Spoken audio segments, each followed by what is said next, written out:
नमस्कार बच्चों, कैसे हैं आप। आज फिर से तैयार हैं अगला पाठ पढ़ने के लिए। तो आज हम पढ़ेंगे अभिव्यक्ति और माध्यम का एक नया पाठ, जो कि आपकी पाठ्य पुस्तक में 9वें स्थान पर है और कक्षा 11वीं के लिए निर्धारित पाठ्यक्रम में ये 3रे स्थान पर है। और इस पाठ का नाम है डायरी लिखने की कला। डायरी, जो कि एक अंग्रेजी का शब्द है, इसे हिंदी में दैनंदिनी या दैनिकी कहा जाता है। और वैसे इसका एक अन्य नाम रोजनामचा भी है, क्योंकि इसमें रोजाना की बातें लिखी जाती हैं।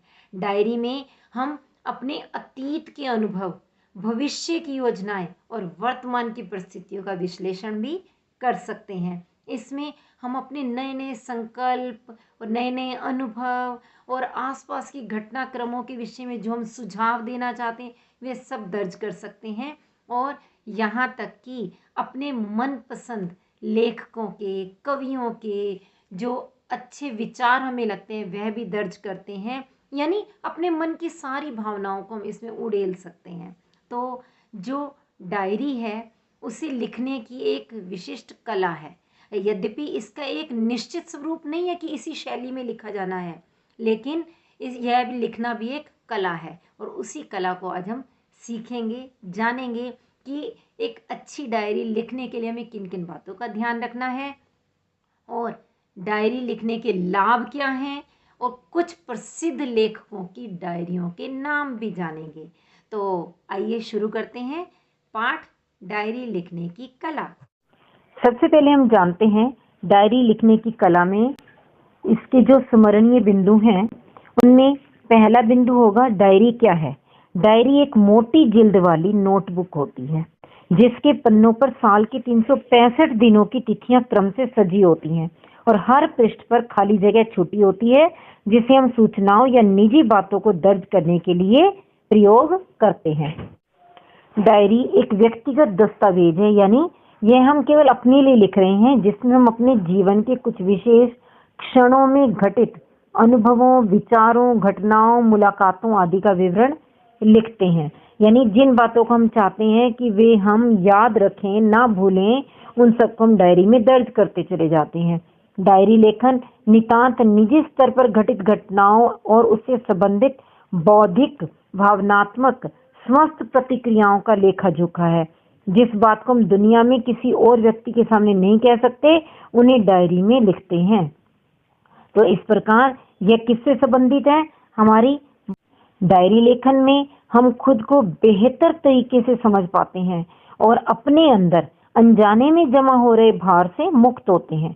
इससे हमें अपने गुणों और अवगुणों का ज्ञान होता है, और जो हमारी कमियों को दूर करने में सहायक होता है। और डायरी लेखन हमें अपने अंतरंग के साथ साक्षात्कार करने का अवसर प्रदान करता है। यानी हम एक तरह से स्वयं से ही बातचीत कर रहे होते हैं, और डायरी के माध्यम से हम अपने अतीत को स्मरण कर सकते हैं। डायरी लिखना अपने साथ एक अच्छी दोस्ती कायम करने का बेहतरीन जरिया है। अब हम जानते हैं डायरी लिखते समय ध्यान रखने योग्य बातें। सबसे पहली बात, डायरी या तो किसी नोटबुक में या पुराने साल की डायरी में लिखी जानी चाहिए। पुराने साल की डायरी में पहले की छपी हुई तिथियों की जगह अपने हाथ से तिथि डालनी चाहिए।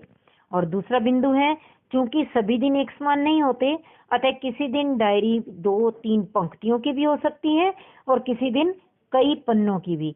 अतः निश्चित तिथि के साथ डायरी का सीमित स्थान विचारों के लिए बंधन न बन जाए, इस बात को ध्यान में रखते हुए अपनी सुविधा अनुसार स्थान को प्रयोग करना चाहिए।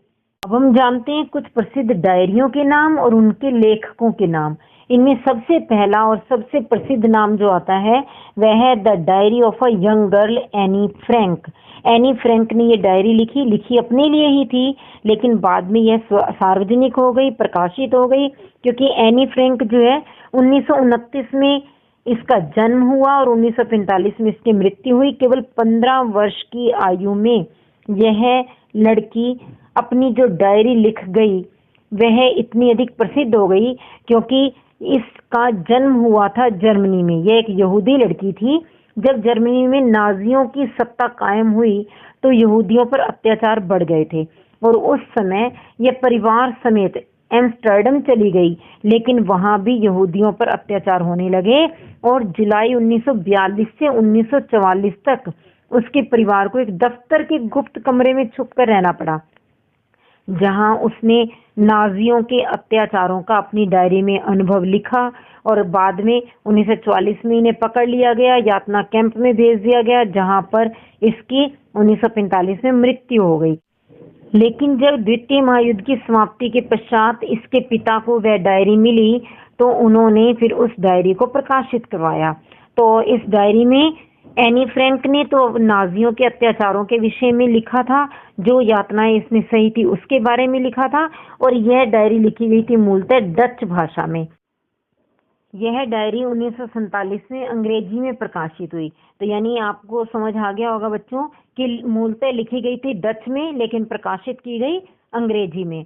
और इसी तरह से एक अन्य साहित्यकार की डायरी जो बहुत प्रसिद्ध है, वह है गजानन माधव मुक्तिबोध। उनकी डायरी का नाम है एक साहित्यकार की डायरी। और ऐसे ही पैरों में पंख बांधकर, यह जो डायरी लिखी गई है रामवृक्ष बेनीपुरी द्वारा लिखी गई। और रूस में 25 मास, ये राहुल सांकृत्यायन द्वारा लिखी गई। सुदूर दक्षिण पूर्व, सेठ गोविंदास ने लिखी। और हरी घाटी, ये डॉक्टर रघुवंश ने लिखी।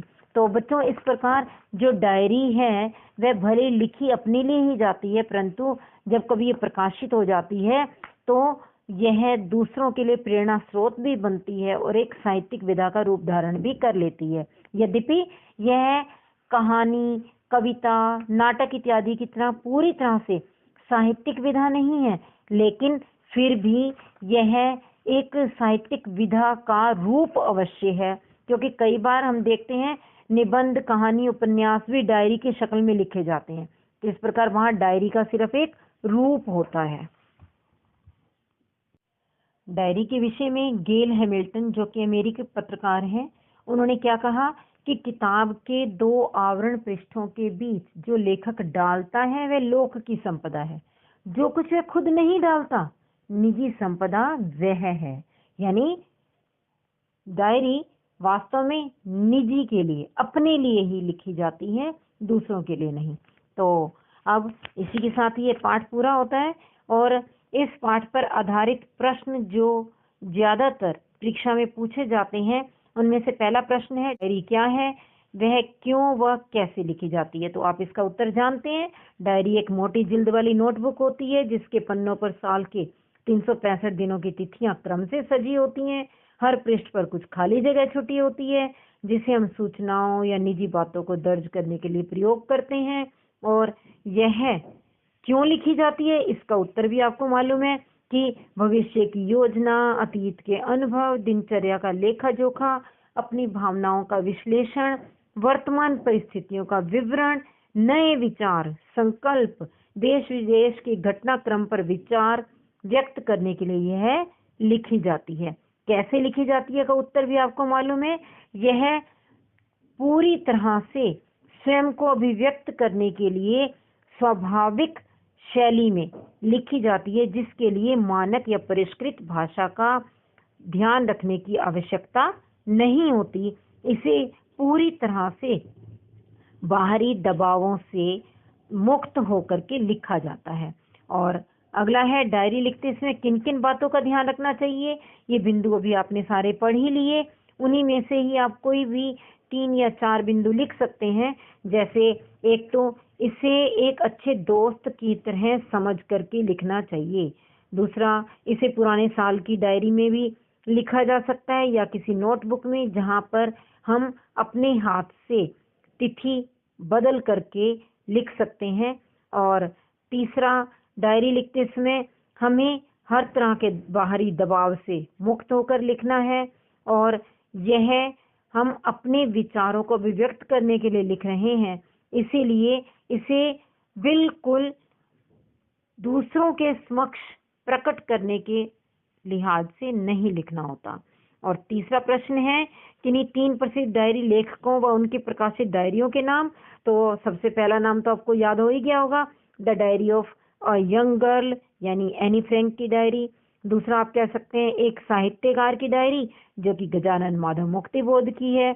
ऐसे ही तीसरा पैरों में पंख बांधकर, राम वृक्ष, बेनीपुरी की डायरी, आप कोई भी 3 नाम ऐसे चुन सकते हैं। और चौथा प्रश्न है, एनी फ्रैंक की डायरी किस नाम से प्रकाशित हुई? तो ये तो अब तक आप याद कर ही चुके हैं, the diary of a young girl. इसमें कब से कब तक का वर्णन किया गया है? इसमें 1942 से 1944 तक के समय का चित्रण है, जबकि यहूदियों पर नाजियों के अत्यधिक अत्याचार हो रहे थे। और इसकी प्रसिद्धि का मुख्य कारण क्या है? इसकी प्रसिद्धि का मुख्य कारण यह है कि 20वीं सदी की सर्वाधिक पढ़ी गई पुस्तकों में से यह एक है, जिसे लिखा गया था डच भाषा में, लेकिन बाद में प्रकाशित हुई है अंग्रेजी भाषा में। और इसमें एनी फ्रैंक ने नाजियों द्वारा किए गए अत्याचारों को उनसे छिपकर अंकित किया था, और इसमें अपनी सारी खास खास बातें और नाजी आतंक के अनुभव लिखे थे, इसीलिए यह बहुत अधिक प्रसिद्ध हुई। तो बच्चों, आप जान गए डायरी लिखने की कला क्या है। तो आइए अपने रोजाना के समय में से कुछ समय निकाल करके डायरी लिखें और अपना स्वयं का हालचाल जानें, और इस प्रकार अपनी भावनाओं को भी सुरक्षित कर लें और साथ ही अपने भविष्य के संकल्पों को भी दोहरा लें। तो बच्चों, मुझे आशा है कि आपको ये पाठ अच्छी तरह से समझ आ गया है। और यदि आपको ये वीडियो अच्छी लगी, इसे लाइक कीजिए, शेयर कीजिए, अपने बाकी मित्रों के साथ भी इसके विषय में बात कीजिए। और यदि चैनल को सब्सक्राइब नहीं किया तो वह भी कर लीजिए, साथ ही बेल आइकॉन को भी ज़रूर दबाइएगा। और मैंने आपको पहले भी बताया था, इस बृहस्पतिवार यानी 18 मार्च को मैं एक लाइव कक्षा लेने जा रही हूँ, और अधिक से अधिक बच्चे उस कक्षा में जुड़ें और अपनी समस्याओं को मेरे साथ साझा कीजिए। मैं उन समस्याओं का समाधान देने का प्रयास करूँगी। धन्यवाद।